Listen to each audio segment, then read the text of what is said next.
Hello, Paul here, Art Combobulated from my social media, and I am jumping into Reflect 31. It's August 1st already. I can't believe it. School starts any day now.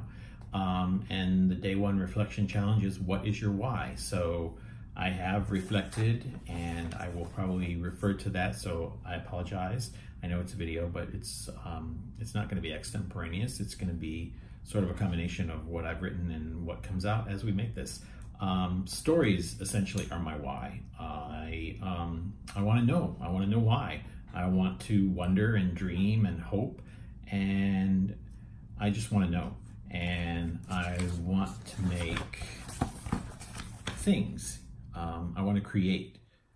For me, creativity is that push back against entropy and chaos, where I bring something into the world that captures order and beauty and life, even if it does so only for a short time and only for me. It can be something that will last. I've made some things in bronze that will probably endure me, or it can be something really ephemeral, sidewalk art that I've made with students and things like that that are just appreciated in the moment and then they're gone.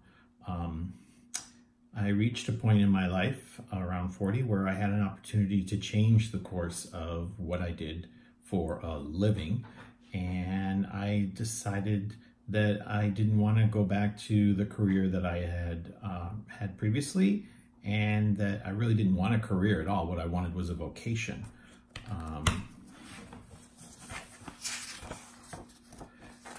I chose the vocation of teaching, and specifically art education, and I didn't really worry too much about the fact that art educators didn't have quite as many chances for job openings as other teachers and other educators.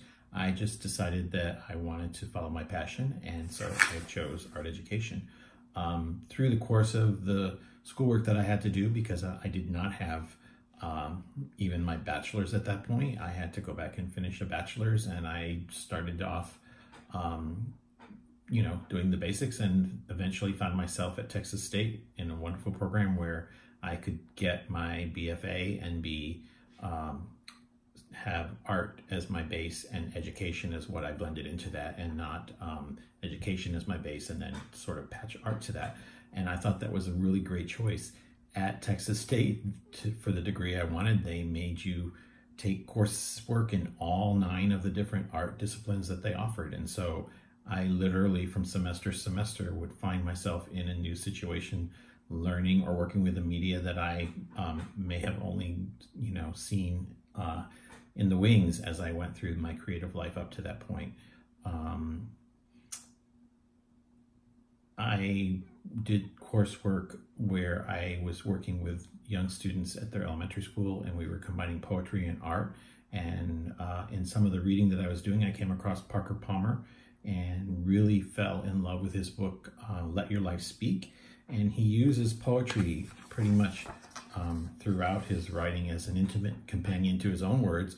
And 2 of the poems that I encountered at that time that really spoke to me were one, Ask Me by William Stafford, and the second one, Now I Become Myself by May Sarton. Stafford's words in Ask Me, he says, ask me mistakes I've made. Ask me whether what I've done is my life. And that sort of became my mantra in those days. If I had to condense my why to one word, I would say questions. Questions are sort of a driving force for me. I love questions and inquiry and seeking, and it's important for me. Like when I look at the word seek, the first part of that word is see, and so it's noticing. I like to notice and observe and look and think, and those are sort of the root of my life from an early age. I teach because I wonder and because I love to learn. Mary Sarton's poem begins, Now I Become Myself.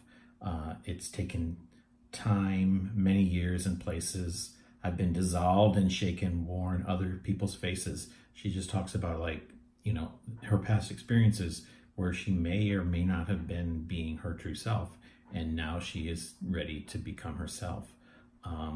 And I teach for the possibility of what I may become and what my students may become, with their fresh, curious faces and their open inquisitive minds and their ability to just, especially the younger students, just to try almost anything and be explorers and inventors and creators and make, their mark on the paper or whatever it is that we might be doing in the art room.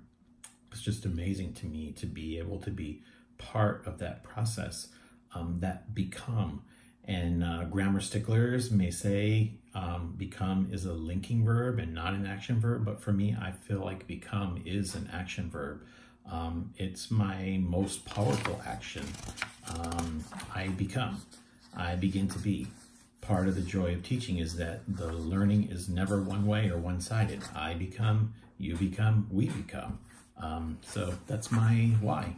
Thanks. Hope you get your post in for the challenge, and I look forward to seeing what comes of this month of reflection. And thank you to the Grunlers for getting this fired up this year. All right.